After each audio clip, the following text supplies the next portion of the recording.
একটা বিশাল বড় দানব সাপের সঙ্গে একটা মেয়ে জঙ্গলে বাস করত। তারা একটা অদ্ভুত জায়গায় থাকতো, যে জায়গার খাবার গ্রহণের ফলে সাপটা বিশাল আকার ধারণ করেছে। এমনকি তারা যদি আহত হয়ে যেত, খুব দ্রুতই তাদের শরীর রিকভার হয়ে যেত। মানে তাদের শরীরে এই ক্ষমতাটা এসেছিল সেখানে থাকা একটা বিশেষ ঘাস খাওয়ার মাধ্যমে। সেই জড়িবুটি নিয়ে একটা ফার্মেসির মালিক 7 বছর ধরে গবেষণা চালাচ্ছে। তিনি ওই জড়িবুটি উদ্ধার করার জন্য অনেক লোককে পাঠান, কিন্তু সব লোককেই সেই সাপ মেরে ফেলে। শুধুমাত্র একটি ছেলে বেঁচে যায়, যাকে সেই মেয়েটি ভালোবেসে ফেলেছিল। সেই ছেলেটি মেয়েটিকে এক্সপেরিমেন্ট করার জন্য নিয়ে আসে। মেয়েটি কোনো কথা বলতে পারতো না, সে তাকে নিজের কাছে অনেকদিন রেখে দিয়েছিল এবং তার উপরে এক্সপেরিমেন্ট করছিল। কিন্তু ধীরে ধীরে তারা দুজনেই একে অন্যের প্রতি দুর্বল হতে শুরু করে। তবে মেয়েটি কখন কোথায় আছে এই বিষয়টা সাপ জানতে পেরে যেত, আর সে ওই মেয়েটিকে খোঁজার জন্য জঙ্গল থেকে মানুষদের শহরে চলে এসেছিল, যার কারণে পুরো শহর আলোড়ন সৃষ্টি হয়ে যায়। তাহলে ছেলেটি কি পারবে ওই মেয়েটিকে এই পুরো দুনিয়ার হাত থেকে বাঁচাতে, নাকি ওই সাপটি মেয়েটিকে উদ্ধার করার জন্য পুরো শহর ধ্বংস করে দিবে? এই মুভিটি অসম্ভব সুন্দর, আমি নিজেও অনেক এনজয় করেছি। আশা করি তোমাদেরও অনেক ভালো লাগবে। তো চলো মুভির কাহিনী শুরু করা যাক। মুভির শুরুতে দেখতে পাই অনেকজন লোকেরা বিভিন্ন স্যুট পরে এবং আধুনিক যন্ত্রপাতি নিয়ে একটা জঙ্গলে প্রবেশ করছিল কিছু একটা খোঁজার উদ্দেশ্যে। তারা সেই জিনিসটা খুঁজে বেড়াচ্ছিল। জঙ্গলের আশেপাশে অনেক সাপ পোকামাকড় ঘুরে বেড়াচ্ছিল। সেখানে থাকা একটা লোক দূরে কিছু একটা দেখতে পায়। সে খেয়াল করে দূরে একটা মেয়ে দাঁড়িয়ে আছে। মেয়েটি অনেক সুন্দরী। মেয়েটি এত সুন্দরী ছিল যে তাকে দেখে তার চোখ ধাঁধিয়ে যাচ্ছিল। তখনই মেয়েটি তাদেরকে খেয়াল করে আর সেখান থেকে দৌড়ে পালায়। আর তাদের যন্ত্রে একটা লাল সিগন্যাল দেখা যায়। ঠিক সেই সময় একটা বিশাল বড় সাদা সাপ তাদের উপরে হামলা করে দেয় আর একে একে সব মানুষগুলোকে ধরে মেরে ফেলতে শুরু করে। তারা সেই সাপের উপরে অনেক গুলি চালায়, কিন্তু সেই সাপের কিছুই হয় না, বরং সে ওখানে থাকা সবগুলো মানুষকে মেরে ফেলে। তবে তাদের মধ্যে একজন বেঁচে যায় আর সে লুকিয়ে লুকিয়ে একটা গুহায় প্রবেশ করে। গুহার ভিতরে সে অদ্ভুত ধরনের একটা ঘাস দেখতে পায়। ওই ঘাসটাই আসলে তারা খুঁজে বেড়াচ্ছিল। এই ঘাসের নাম হলো লিথোস্পার্মাম। এই জড়িবুটি পাওয়ার পরে সে তার টিমকে বিষয়টি জানিয়ে দেয়। তখনই সে আশেপাশে খেয়াল করে দেখতে পায় সেখানে আরো হাজার হাজার এমন গাছ রয়েছে। সে জায়গায় সে আবারও সুন্দরী মেয়েটাকে দেখতে পায়। তাকে থেকে তো সে অনেক খুশি হয়ে যায়, কিন্তু তখনই সেখানে সাপটা চলে আসে আর তাকে এক কামড়ে খেয়ে ফেলে। সেই লোকটা ওখানেই মারা যায়। এখানে আমরা বুঝতে পারি মেয়েটির সঙ্গে সাপের বন্ধুত্ব আছে। এই সাপ আর মেয়েটা একসঙ্গেই থাকে। তারা দুজন একে অন্যের ভাষা বুঝতে পারে আর একে অন্যের ইমোশন বুঝতে পারে। তারা দুজনেই একে অন্যের বন্ধু ছিল।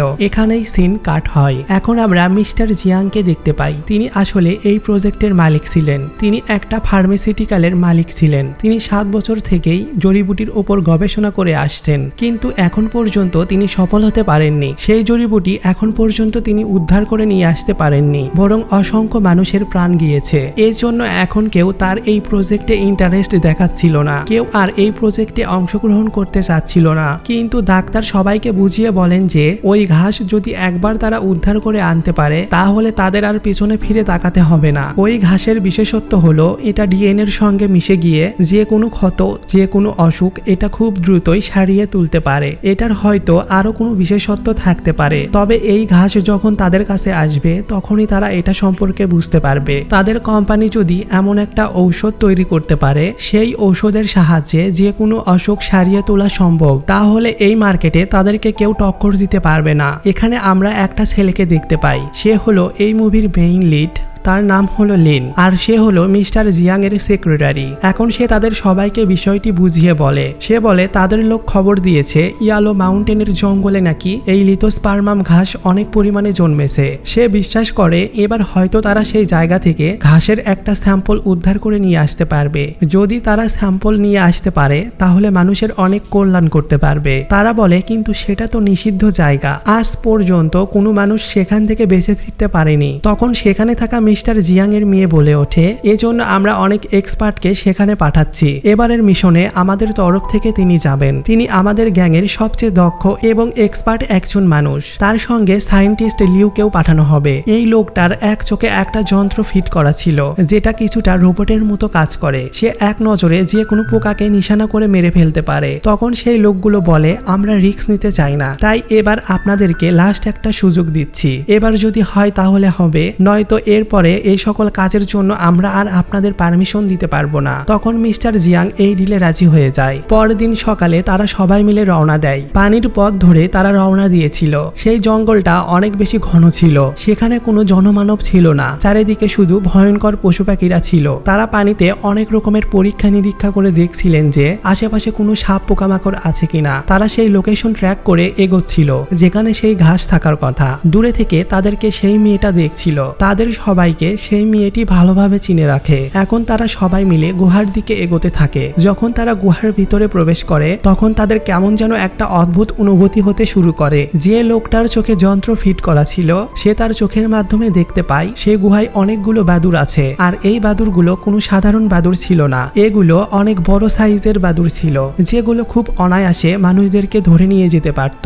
তাদেরকে দেখে তারা তো অনেক ভয় পেয়ে যায়। তারা সবাই মিলে সেই বাদুড়গুলোকে মারতে শুরু করে আর যত জোরে সম্ভব সেই বোট চালিয়ে নিয়ে সামনের দিকে এগোতে শুরু করে। একটা বাদুড় লিনকে আঘাত করতে যাচ্ছিল কিন্তু তার হাতে সাপের খোলস থাকায় তারা সেখান থেকে চলে যায়। এটা দেখে তো সে একটু অবাক হয়। যাই হোক, কোনো মতে তারা সেই বাদুড়দের হাত থেকে বেঁচে যায়। এবারের টিমে আসা সব লোকগুলো কেমন যেন একটু সাইকোপ্যাথ টাইপের ছিল, তাদের মনে কোনো ভয় কাজ করছিল না। যখন তারা সামনে এগোচ্ছিল ঠিক তখনই পানির নিচে থেকে একটা বিশাল বড় সাদা সাপ উঠে আসে আর তাদের উপরে হামলা করে দেয়। নৌকার উপরে থাকা সবাই পানির ভিতরে পড়ে যায়। তারা সবাই সেখানে সাঁতার কাটতে জানতো। তারা সবাই সাঁতার কেটে সেখান থেকে পালিয়ে যায় কিন্তু লিন সাঁতার কাটতে পারে না, এজন্য সে পানিতে তলিয়ে যাচ্ছিল। কিন্তু সেই মেয়েটি এসে তাকে বাঁচিয়ে নেয়। যখন সেই সাপ লিনকে মারতে যায় তখন মেয়েটিকে সঙ্গে দেখে সে আর তাকে না মেরে উপরে উঠে চলে যায়। এখন সেখানে থাকা সবাই জঙ্গলে দৌড়াচ্ছিল আর এক একটা গাছে বিভিন্ন ধরনের আধুনিক যন্ত্রপাতি ফিট করছিল।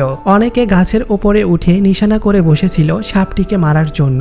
যখন সেই সাপ ওই দিক দিয়ে আসতে শুরু করে তখনই একের পর এক বোম ব্লাস্ট হতে শুরু করে। তারা সাপটিকে দড়ি দিয়ে বেঁধে ইলেকট্রিক শক দিতে শুরু করে, তার উপরে বিভিন্ন ধরনের গ্যাস ছিটিয়ে দেয়। তার উপরে তারা তীর নিক্ষেপ করে, গুলি বর্ষণ করে, আগুন নিক্ষেপ করতে শুরু করে। মানে এই সাপটিকে যতভাবে মেরে ফেলার চেষ্টা করা যায় সব রকমের চেষ্টাই তারা করে যাচ্ছিল।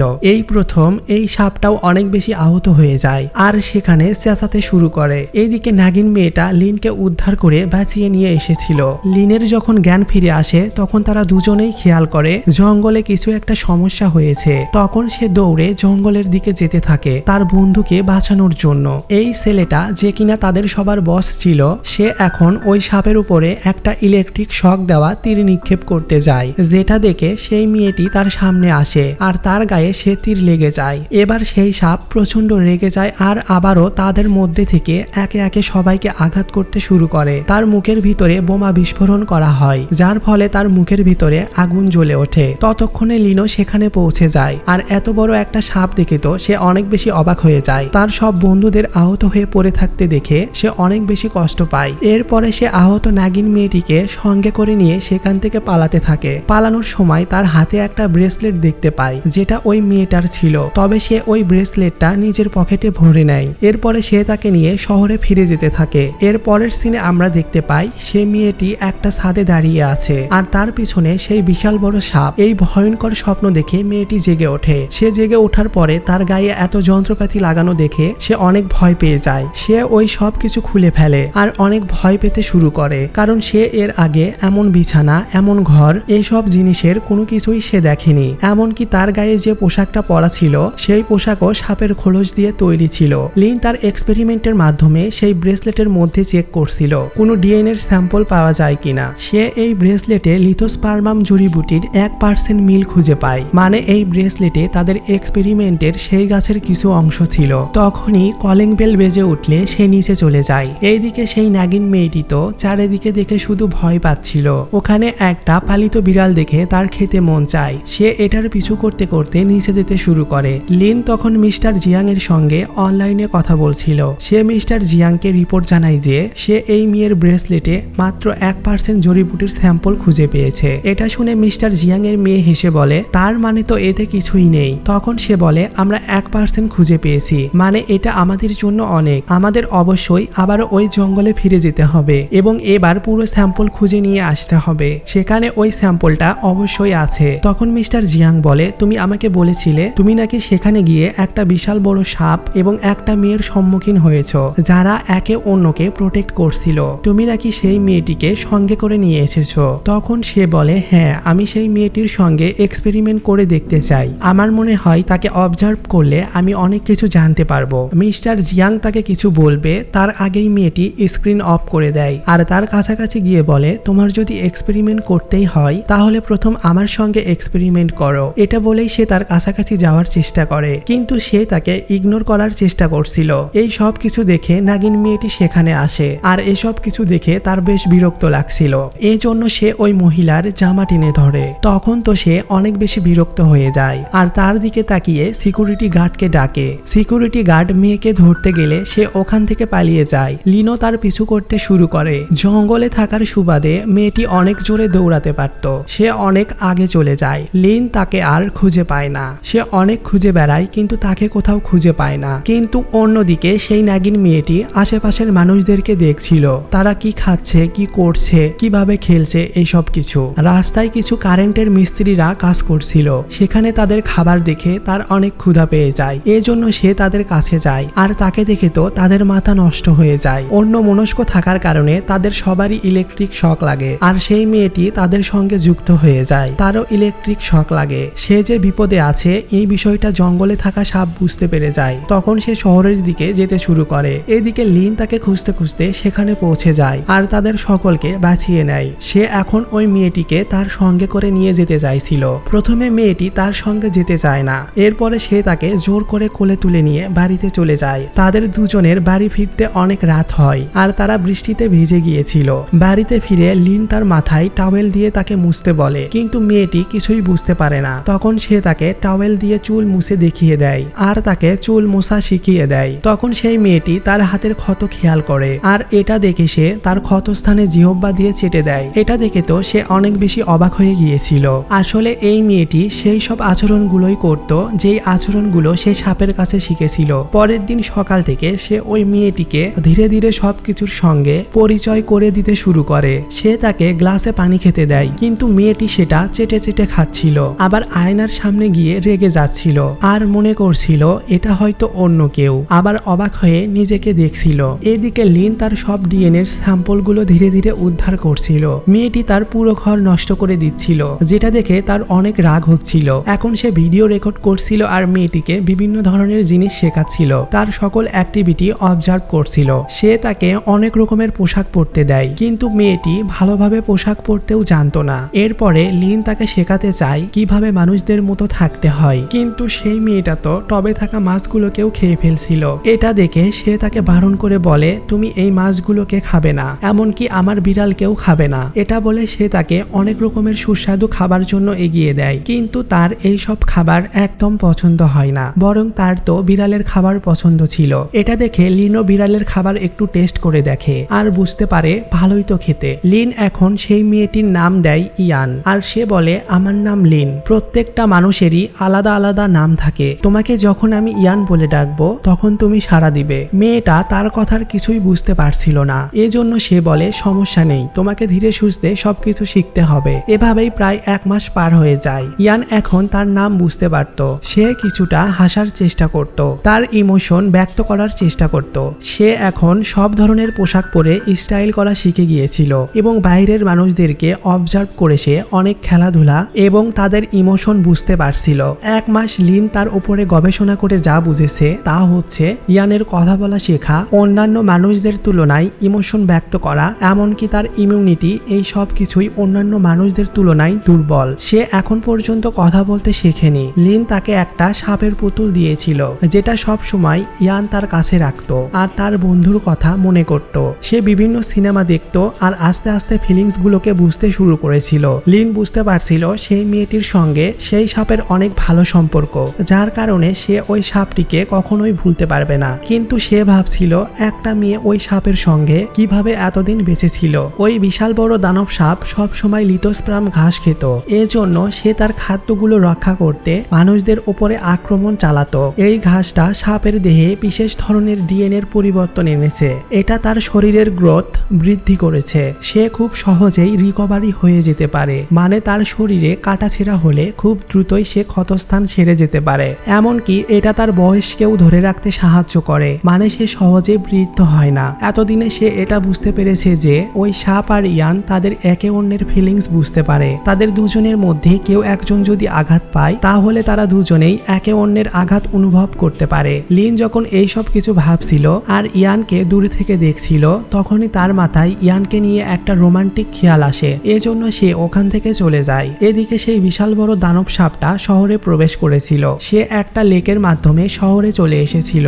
যখন সেই সাপটা শহরের গলিতে প্রবেশ করে তখন এটাকে দেখে তো একটা মানুষ খুব ভয় পেয়ে যায় আর সে কোনো মতে চুপচাপ থাকে। এদিকে একটা লোক কথা বলাই অনেক ব্যস্ত ছিল। সে তার মেয়েকে খেয়াল করছিল না আর তার মেয়ে সেখানে সাইকেল নিয়ে ঘুরে বেড়াচ্ছিল। যখন সে তার সাইকেল হঠাৎ করে সামনে ঠেলে দেয় তখন গাছের উপরে থেকে কিছু একটা সেই সাইকেলকে পুনরায় তার কাছে ফিরিয়ে দেয়। এটা দেখে তো বাচ্চা মেয়েটি সেই গাছের নিচে যায় আর উপরের দিকে তাকিয়ে দেখতে পায় একটা বিশাল বড় সাপ। ঠিক তখনই দুজন লোক সেই বাচ্চা মেয়েটিকে কিডন্যাপ করে নেয়। আর তার বাবার যখন কথা বলা শেষ হয় তখন তিনি তার মেয়েকে ওখানে খুঁজে পাচ্ছিলেন না। এদিকে একটা গাড়িতে দুজন লোক সেই মেয়েটিকে কিডন্যাপ করে রেখেছিল তার বাবার কাছ থেকে মোটা অঙ্কের টাকা দাবি করার জন্য। যখন তারা এসব কিছু প্ল্যান করছিল আর খাবার খাচ্ছিল ঠিক তখনই সেখানে বিশাল বড় একটা সাপ চলে আসে। এত বড় সাপকে দেখে তো তারা ভীষণ ভয় পেয়ে যায়। তারা ভাবছিল এই সাপ তাদেরকে খেতে চলেছে, এই সাপটা যেন তাদেরকে না খায়। এজন্য তারা ভয়ে সেই বাচ্চা মেয়েটিকে বাহিরে বের করে দেয়। বাচ্চা মেয়েটিকে খেয়ে তাদেরকে ছেড়ে দেয়। কিন্তু সেই সাপ আসলে বাচ্চা মেয়েটিকে বাঁচানোর জন্য এসেছিল। সেই সাপ ওই গুন্ডাদেরকে মেরে গাড়িটা পুরো গিলে ফেলে আর ওই বাচ্চা মেয়েটিকে সে বাঁচিয়ে নেয়। এদিকে ইয়ানের অনেক ব্যথা অনুভব হচ্ছিল কারণ অন্যদিকে সেই সাপটার গায়ে তীর লেগেছিল আর সেই বাচ্চা মেয়েটি সাপের লেজে থাকা তীরটা বের করে ফেলে। তীর বের করে ফেলার সঙ্গে সঙ্গে সেই সাপের ক্ষতস্থান রিকভার হয়ে যায়। ইয়ান তখন অনেক অস্থির হয়ে জেগে ওঠে। তার অস্থিরতা দেখে লিন তার কাছে গিয়ে জিজ্ঞেস করে তার কি হয়েছে। তখন সে তাকে সাপের ওই পুতুলটা দেখিয়ে বুঝিয়ে দেয় যে সাপ এখানে চলে এসেছে। এটা শোনা মাত্রই লিন তাকে বাইকে করে শহরে বেরিয়ে পড়ে। ইয়ান তাকে দেখিয়ে দিচ্ছিল যে কোন দিকে সেই সাপটা আছে আর সে ওই রাস্তা ধরেই সামনে এগোচ্ছিল। এদিকে একটা মাতাল লোক যখন লেকের ধারে আসে তখন সেখানে একটা গাড়ি ছুঁড়ে ফেলা হয়। সে তাকালে দেখতে পায় বিশাল বড় একটা সাদা সাপ। এটা দেখে তো সে ভয়ে ওখান থেকে পালিয়ে যায় আর সেই সাদা সাপটা আবারও লেকের ভিতরে ঢুকে যায়। এদিকে ইয়ান আর লিন সেই জায়গায় পৌঁছে যায় যেখানে সেই সাদা সাপ একটু আগে ছিল। তার রক্ত দেখে ইয়ান বুঝে যায় এখানেই সে ছিল। সে এখানে ওই তীরটাও পড়ে থাকতে দেখে। এখন সে তাকে আশেপাশে খুঁজতে চলে যায়। তখন লিন একজনকে বার্তা পাঠায় যে সেই বিশাল বড় দানব সাপ তাদের শহরে এসেছে। এরপরে লিন ইয়ানকে নিয়ে একটা রেস্টুরেন্টে যায় যে রেস্টুরেন্টে আসলে সাপের মাংস বিক্রি হতো। ইয়ান আশেপাশের সব সাপের মাংসের গন্ধ পাচ্ছিল। এটার গন্ধ নিয়ে তো সে অনেক বেশি রেগে যায়। সে বুঝতে পারে এখানে সাপদের মেরে রান্না করে খাওয়া হয়। এজন্য সে প্রচন্ড রেগে যায় আর সবকিছু ওলটপালট করতে শুরু করে। সে এখন লিনের দিকে ভয়ঙ্কর চোখে তাকায়। তখন সেখানে সাপ বের হতে শুরু করে। ইয়ানের চারিদিকে সাপে ভরে যায়। এই সব কিছু দেখে তো সে অনেক ভয় পেয়ে যায়। আসলে রেস্টুরেন্টের ব্যাপারটা লিন স্বপ্নে দেখছিল। এখন চারিদিকে নিউজে দেখানো হচ্ছিল বিশাল বড় পাইথন সাপ তাদের শহরে প্রবেশ করেছে আর এটা সব জায়গায় মানুষেরা দেখছে আর ভয় পাচ্ছে। সে মানুষদের ক্ষতি করে বেড়াচ্ছে। পুরো শহরের মানুষ এটা জেনে যায়। এমনকি সেই বাচ্চা মেয়েটিও সাংবাদিকের কাছে ইন্টারভিউ দেয়। মিস্টার জিয়াং আর তার মেয়ে লিনের সাথে দেখা করতে আসে। সে বলে ওই মেয়েটির সঙ্গে নিশ্চয়ই কোনো সাপের সম্পর্ক আছে। নিশ্চয়ই তারা দুজন বুঝতে পারে কে কোথায় আছে। এজন্য সে তাকে লোকেট করে এখানে চলে এসেছে। আমরা চাইলে ওই মেয়েটিকে ব্যবহার করে সেই সাপটাকে ধরতে পারবো আর আমরা আমাদের এক্সপেরিমেন্টও পূরণ করতে পারবো। কিন্তু লিন এটাতে সায় দেয় না। সে বলে আমার মনে হয় না এরকম কোনো কিছু হবে আর এখন পর্যন্ত আমার রিসার্চে এমন কোনো তথ্য উঠে আসেনি যে তাদের ডিএনএ এর মাধ্যমে তারা দুজন একে অন্যকে লোকেট করতে পারে, মানে কে কোথায় আছে জানতে পারে। লিন চাচ্ছিল না যে ইয়ানকে নিয়ে কোনো এক্সপেরিমেন্ট করা হোক। এই বিষয়টা সে মেয়েটি বুঝতে পেরেছিল। তখন মিস্টার জিয়াং তাকে বলে আমার সঙ্গে এসো। মিস্টার জিয়াং ছাদে গিয়ে পুরো জঙ্গল দেখায় আর বলে এই পুরো জঙ্গলটা আমি কিনে নিয়েছি কারণ এখানে আমি এক্সপেরিমেন্ট করে থাকি বিভিন্ন পশু পাখির উপরে আর তারা আমার ভবিষ্যতে কাজে লাগবে। তোমার বাবা মাও আমাকে এই এক্সপেরিমেন্টে সাহায্য করতেন। আসলে লিনের মা বাবা অনেক আগেই মারা গিয়েছে। তারপর থেকে মিস্টার জিয়াং তাকে বড় করেছে। এজন্য মিস্টার জিয়াংকে সে অনেক সম্মান করে আর তার কোনো কথাই সে ফেলতে পারে না। মিস্টার জিয়াং বলে আমি জানি তুমি কি ভাবছো, কিন্তু বাইরে থাকা মানুষেরাও যদি ওই সাপটাকে একবার ধরতে পারে তাহলে তো তাকে মেরেই ফেলবে। তার পরিবর্তে যদি আমরা তাকে ধরতে পারি তাহলে মানুষের কল্যাণের জন্য এক্সপেরিমেন্ট করতে পারবো। তখন সে বলে আমি জানি, তবে আমি চাই না এই পশুকে মেরে ফেলা হোক, আমি চাই তাকে তার বাড়িতে ফিরিয়ে দিতে। এটা শুনে তিনি একটু বিরক্ত হন আর তাকে বলে ঠিক আছে, তাহলে সেই মেয়েটিকে আমার কাছে নিয়ে এসো, এরপরে সেই সাপটাকে আমাদের কাছে ডেকে নিব, এরপরে তুমি তাদের দুজনকেই না হয় জঙ্গলে পাঠিয়ে দিও। এটা বলে মিস্টার জিয়াং সেখান থেকে চলে যায়। রাতে লিন একা একটা থিয়েটারে বসেছিল। সে তার বাবা মায়ের কথা ভাবছিল, ইয়ানের সঙ্গে কাটানো মুহূর্তগুলো ভাবছিল। সে ইয়ানকেও তার সঙ্গে নিয়ে এসেছিল। সে তাকে আগের সব ঘটনাগুলো বলছিল। সে বলছিল ছোটবেলায় যখন তার বাবা মাকে সে হারিয়েছিল তখন মিস্টার জিয়াং তাকে সবভাবে সাপোর্ট করেছে। তিনি তাকে সব ধরনের খরচ দিয়েছিল যেভাবে তার বাবা মা দিত। তার বাবা মাকে হারানোর পরে তার কষ্ট হয়েছিল, কিন্তু তারপরে তার আর তেমন কষ্ট হয়নি। এখন হঠাৎ করে সে কেন এত হারানোর ভয় পাচ্ছে সে বুঝতে পারছে না। হয়তো সে ইয়ানকে পছন্দ করে ফেলেছে। সে চায় না ইয়ান কষ্ট পাক, সে চায় তারা যেন তাদের বাড়িতে ফিরে যায়, মানে জঙ্গলে। তার এই কথাগুলো হয়তো ইয়ান বুঝতে পারবে না, এই জন্য সে চুপ হয়ে যায়। কিন্তু ইয়ান তার কথাগুলো বুঝতে না পারলেও তার মন খারাপ বুঝতে পারছিল। এজন্য সে তাকে স্মাইল করতে বলে আর তার হাত শক্ত করে ধরে। সে যে এখন হাসতে পারছে এটা দেখে তো লিন অনেক অবাক হয়ে যায়। আর সে যে তাকে হাত ধরে সান্ত্বনা দিচ্ছে এটা দেখে সে অনেক খুশি হয়ে যায়। এইদিকে মিস্টার জিয়াং এর মেয়ে সেই রোবটিক চোকালা লোকটার কাছে যায়। সে এখনো বেঁচে ছিল। সে ওই লোকের সঙ্গে ডিল করে বলে আমি তোমাকে 20 লক্ষ টাকা দিব যদি আজকে তুমি তোমার সমস্ত লোক আমাদেরকে পাঠাও আর সেই সাপটাকে ধরে মারতে পারো। তখন সে তার ওই ডিলে রাজি হয়ে যায় আর সমস্ত লোক গাড়ি এবং যন্ত্রপাতি নিয়ে সেই দিকে এগোতে থাকে। অন্যদিকে লিন আর ইয়াং যেখানে ছিল সেখানে তাদের দুজনকে আটক করে ফেলা হয় আর তাকে ইলেকট্রিক শক দিয়ে তার জ্ঞান হারিয়ে ফেলা হয়। যখন তার একটু একটু জ্ঞান ফিরে আসে তখন সে দেখতে পায় ইয়ানকে মারা হচ্ছে, তাকে আঘাত করা হচ্ছে। আর মিস্টার জিয়াং তাকে বলছিল তুমি এত দুর্বল কিভাবে হয়ে গেলে, তুমি যে মেয়েটির উপর এক্সপেরিমেন্ট করতে চেয়েছিলে সেই মেয়েটির প্রেমে তুমি কিভাবে পড়লে। এখন তারা সবাইকে সেই মেয়েটিকে বেঁধে ফেলে আর তার মাথায় একটা যন্ত্র লাগিয়ে তাকে ইলেকট্রিক শক দিতে শুরু করে, যার ফলে তার পুরো শরীর কাঁপতে শুরু করে। সে প্রচন্ড পরিমাণে যন্ত্রণা অনুভব করতে শুরু করে আর চেঁচাতে শুরু করে। তার এমন অবস্থা সেই সাপটা টের পেয়ে যায় আর সে আশেপাশের সবকিছু নষ্ট করতে শুরু করে। তার সামনে যা আসছিল তাই সে ধ্বংস করে ফেলছিল। সে প্রচন্ড রেগেছিল আর শেষ পর্যন্ত সে ইয়ানের কাছে চলে যায়। যখন সে ইয়ানের কাছে পৌঁছায় তখন ইয়ান জ্ঞান হারিয়ে পড়েছিল। সেখানে অনেক আধুনিক যন্ত্রপাতি ফিট করা ছিল, যার কারণে সে সাপটা চাইলেও ইয়ানকে বাঁচাতে পারছিল না। সে অনেক চেষ্টা করে কিন্তু পারে না। শেষ পর্যন্ত সেই সাপটা ওখানেই জ্ঞান হারিয়ে পড়ে যায়। লিনের যখন জ্ঞান ফিরে আসে তখন সে দেখতে পায় তারা অলরেডি সাপের উপর এক্সপেরিমেন্ট শুরু করে দিয়েছে। সেই সাপের পেট কাটা শুরু করেছে, তার চামড়া থেকে ডিএনএ সংগ্রহ করা শুরু করে দিয়েছে। এই সব কিছু সেখানে বসে মিস্টার জিয়াং আর তার দলবল দেখছিল। এটা দেখে তো লিন অনেক রেগে যায় আর বাহিরে বের হতে চায়, কিন্তু মিস্টার জিয়াং তাকে আটকায় না। তারা এই সাপের ডিএনএ টেস্ট করে দেখে যে এই সাপের বয়স 350 বছর। এটা জানার পরে তিনি অনেক খুশি হয়ে যায় আর সেই সাপটাকে নিয়ে অনেক আশা করছিল যে এবার তাদের এক্সপেরিমেন্ট অবশ্যই সফল হবে। অন্যদিকে লিন এখন ইয়ানের কাছে চলে যায়। সে তাকে ওখান থেকে মুক্ত করে নিয়ে আসে। বাইরে এসে সে ইয়ানের পালস চেক করে এবং দেখতে পায় সে নিঃশ্বাস নিচ্ছে না। এজন্য সে অনেকক্ষণ তার বুকে চাপ দেয় এবং তার জ্ঞান ফিরিয়ে নিয়ে আসার চেষ্টা করে। তার হার্টবিট চালু করার চেষ্টা করে, কিন্তু এরপরেও ইয়ানের জ্ঞান ফিরে আসে না। অন্যদিকে সেই সাপটাও মারা গিয়েছিল, মানে ইয়ানের সাথে হয়তো এই সাপের প্রাণ জড়িত ছিল। ইয়ান যেহেতু মারা গিয়েছিল এজন্য সে সাপটাও মারা গিয়েছিল। তাকে মৃত দেখে সে অনেক কান্না করতে শুরু করে আর তাদের আগের সব স্মৃতিগুলো মনে করতে শুরু করে। তাকে হারিয়ে লিনের অনেক কষ্ট হচ্ছিল। তার চোখের পানি ইয়ানের গালে পড়ে। এখন সে হতাশ হয়ে তার পাশেই বসেছিল। তখন সে তার পাশে একটা বৈদ্যুতিক জেনারেটর দেখতে পায়, যেটা দেখে তার মাথায় একটা বুদ্ধি আসে। সে ওই বৈদ্যুতিক জিনিসটা হাতে নিয়ে নেয়। যদিও এতে তার বৈদ্যুতিক শক লাগছিল, তারপরও সে ওইভাবেই ইয়ানের বুকে একের পর এক বৈদ্যুতিক শক দিতে শুরু করে আর তার ইয়ানের সঙ্গে কাটানো মুহূর্তগুলো মনে পড়তে থাকে। সে শুধু এখন মনে মনে চাইছিল তার জীবনের বিনিময়ে হলেও সে যেন ইয়ানকে বাঁচাতে পারে। তার অনেক কষ্ট হচ্ছিল আর সে বৈদ্যুতিক শক দিতে দিতে ওখানেই জ্ঞান হারিয়ে পড়ে যায়। কিছুক্ষণের মধ্যেই ইয়ানের হার্টবিট চালু হয়ে যায় আর তার জ্ঞান ফিরে আসে। তার জ্ঞান ফিরে আসার সঙ্গে সঙ্গে অন্যদিকে সেই সাপটারও জ্ঞান ফিরে আসে আর তার শরীরে থাকা ক্ষত সাথে সাথে সেরে যায়। সাপটাকে জেগে উঠতে দেখে তো তারা সবাই সেখান থেকে পালাতে শুরু করে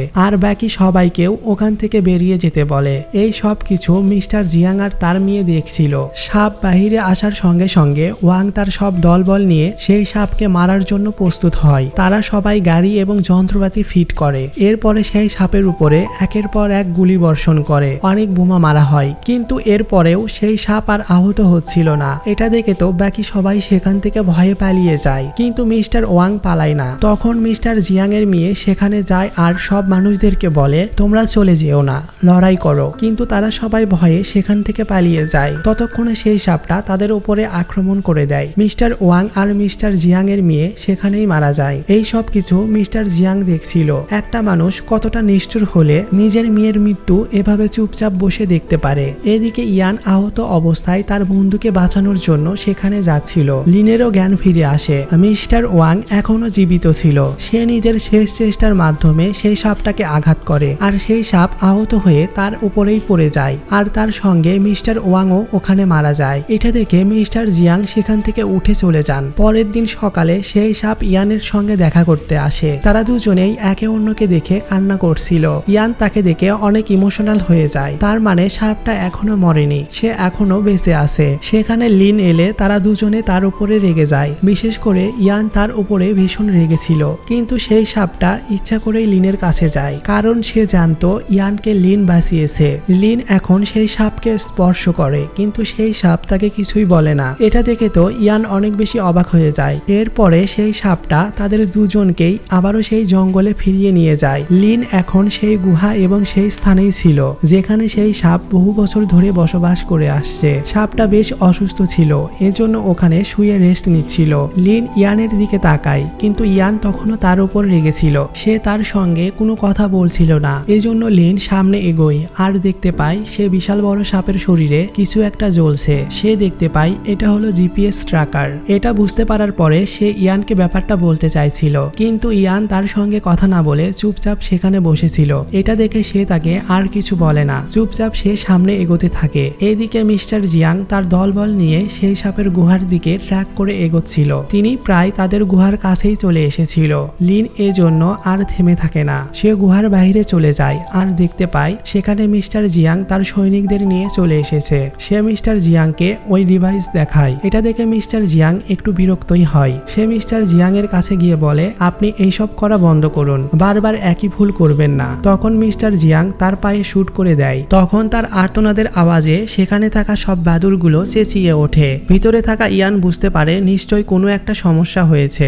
মিস্টার জিয়াং তখন তাকে রেগে বলে আমাকে এটা করতে বাধ্য করো না। তখন সে বলে আমি আপনার সমস্ত ঋণ চুকিয়ে দিব। এটা বলেই সে মিস্টার জিয়াং এর হাতে থাকা সেই বন্দুকটা চালিয়ে দেয়। তার বুকের মধ্যে গুলি প্রবেশ করে আর সে ওখানেই লুটিয়ে পড়ে। গুলি চলার আওয়াজ শুনে ইয়ান দৌড়ে বাহিরে বের হতে থাকে। মিস্টার জিয়াং তাকে বলে তুমি একদম তোমার বাবার মতোই হয়েছ, বোকা একটা ছেলে। এটা বলা মাত্রই সেখানে অসংখ্য বাদুর এসে হামলা করে দেয়। এই সব বাদুরগুলো যেহেতু বিশাল সাইজের ছিল, এজন্য তারা সবাই ওখানে থাকা সব মানুষদের উপর সহজেই হামলা করে দিচ্ছিল আর একে একে সব মানুষকে মেরে ফেলছিল। তারা গুলিবর্ষণ করেও কোনো কাজ হচ্ছিল না, বাদুরগুলো তাদেরকে মেরে খেয়ে ফেলছিল। তখন মিস্টার জিয়াং ভয়ে সেই গুহার ভিতরে প্রবেশ করে। তিনি নিজের জীবন বাঁচাতে সেই গুহাতে প্রবেশ করেছিলেন ঠিকই, কিন্তু সেখানে তিনি তার এক্সপেরিমেন্টের গাছগুলো পেয়ে যায়। অসংখ্য পরিমাণে লিথোস্পার্মাম গাছগুলোকে দেখে তিনি তো খুশিতে আত্মহারা হয়ে যান আর বলেন আমি জিতে গিয়েছি, আমার গবেষণা সফল হয়েছে। এটা বলে তিনি প্রচন্ড হাসতে শুরু করে। তখন তার পাশে দিয়ে কিছু একটা যায়,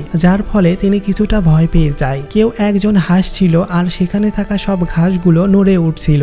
এটা দেখে তো সে অনেক ভয় পেয়ে যায় আর সেই পানিতে হাবুডুবু খেতে শুরু করে। সে নিজেকে বাঁচানোর জন্য লুকানোর চেষ্টা করে, কিন্তু তার সামনে ইয়ান চলে আসে। এটা দেখে তো সে তাকে মারার চেষ্টা করে, কিন্তু সে তাকে মারতে পারে না। তখন সে রেগে বলে তুমি কে, কারণ তিনি ভালোভাবে দেখতে পাচ্ছিলেন না। তখন সে বলে আমি হলাম ইয়ান। এই প্রথম ইয়ান নিজের নাম বলল, মানে সে এখন কথা বলতে পারছে। ঠিক তখনই সে খেয়াল করে ওই বিশাল বড় সাপটাকে। ওই বিশাল বড় সাপ তাকে গিলে খেয়ে ফেলে। এরপরে ইয়ান দৌড়ে লিনের কাছে যেতে থাকে। লিন ততক্ষণে অনেক বেশি আহত হয়ে পড়েছিল। সে এখন শুধু তার ছোটবেলার স্মৃতিগুলো কল্পনা করছিল, তার বাবা মায়ের কথা ভাবছিল। ইয়ান তার এই অবস্থা দেখে কান্না করতে শুরু করে। তখন সে তার কাছে থাকা ইয়ানের সেই ঘাসের তৈরি ব্রেসলেটটা তাকে দিয়ে দেয়। ইয়ান প্রচন্ড কান্না করতে শুরু করে। এখন আমাদের 3 দিন আগের সিন দেখানো হয়, যখন লিন তার কম্পিউটারে বসে সে লিথোস্পার্মাম ঘাসের ব্যাপারে গবেষণা করছিল, সেই দিন সে ইয়ানের শরীরে থাকা সেই ডিএনএ স্যাম্পলটা বুঝতে পেরেছিল। সেই দিন সে জানতে পেরেছিল যে লিথোস্পার্মাম ইয়ানের শরীরেও আছে, আর এটার ফলে মানুষদেরকে বাঁচানো সম্ভব যে কোনো রোগ থেকে। এটা জানার পরেও সে ভাবছিল এই ঔষধ কি আসলেই মানুষের জন্য আশীর্বাদ স্বরূপ, নাকি এটা আরো বেশি ক্ষতির কারণ হয়ে দাঁড়াবে, কারণ এটা তো মানুষের স্বাভাবিক লাইফস্টাইল হতে পারে না। এজন্য সে ওই দিন সিদ্ধান্ত নিয়েছিল এই লিথোস্পার্মাম প্রজেক্ট এখানেই শেষ করবে। সে অফিসিয়ালি অ্যানাউন্সমেন্ট করে দিয়েছিল যে সে এই প্রজেক্টটা এখানেই থামাতে চায়। এজন্য সে তার প্রজেক্টের সকল রেকর্ড মুছে ফেলেছিল। লিন তো মারা গিয়েছিল, কিন্তু তার মারা যাওয়ার আরো কয়েক মাসের পরের সিন এখন আমরা দেখতে পাই। সেই বাচ্চা মেয়েটি সেই জায়গাতেই খেলা করছিল, আর তার বাবা ঠিক আগের মতোই কলে ব্যস্ত ছিল। বাচ্চা মেয়েটি সেখানে খেলা করতে করতে একটা মেয়েকে বসে থাকতে দেখতে পায়, আর তাকে জিজ্ঞেস করে তোমার নাম কি। তখন সেই মেয়েটি বলে আমার নাম হলো ইয়ান। সে এখন সম্পূর্ণরূপে মানুষদের মতো কথা বলতে পারত, আর সেই গাছে সেই সাপটা উঠেছিল। সেদিকে তারা তাকায়, আর এখানেই আজকের এই মুভির কাহিনীটি শেষ হয়ে যায়। সো ভিউয়ার্স, আজকের এই মুভিটি তোমাদের কেমন লাগলো তা অবশ্যই কমেন্টে জানিও, আর এমনই সুন্দর সুন্দর মুভি পেতে আমার চ্যানেলকে অবশ্যই সাবস্ক্রাইব করে রেখে দিও। তো ভালো থেকো সবাই, আজকের মতো বিদায়।